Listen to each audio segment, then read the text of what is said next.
সব সেট করে তারপর উনি নিউজ করতেন। উনি আমার জীবনে এমনভাবে ওতপ্রোতভাবে জড়িত একজন মানুষ যে আমি রয়টার্সে 42 বছর কাজ করেছি।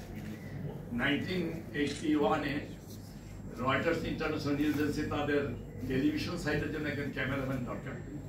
তখন এই ভিডিও ক্যামেরা আবিষ্কার হয়নি। 16 মিলিমিটারের ফিল্ম ক্যামেরায় চাবি দিয়ে দিয়ে ছবি তুলতে হতো, অডিও ক্যাসেটে অডিও রেকর্ড করতে হতো। এই সিনেমাটোগ্রাফিটা আমার জানা ছিল, আমি একজন ফটোগ্রাফার, একই সঙ্গে সিনেমাটোগ্রাফার ছিলাম। অনেক খুঁজে আসামাদ ভাই আমাকে খুঁজে বার করলো এবং তার রিকোয়েস্টে আমি রয়টার্সে কাজ শুরু করি এবং 42 বছর আমি তাদের সঙ্গে কাজ করেছি। আশা করি খুব ভালোভাবেই করেছি। 1.5 বছর আগে রিটায়ার করেছি।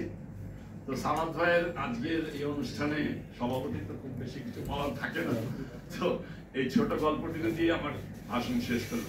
সবাইকে ধন্যবাদ। ধন্যবাদ।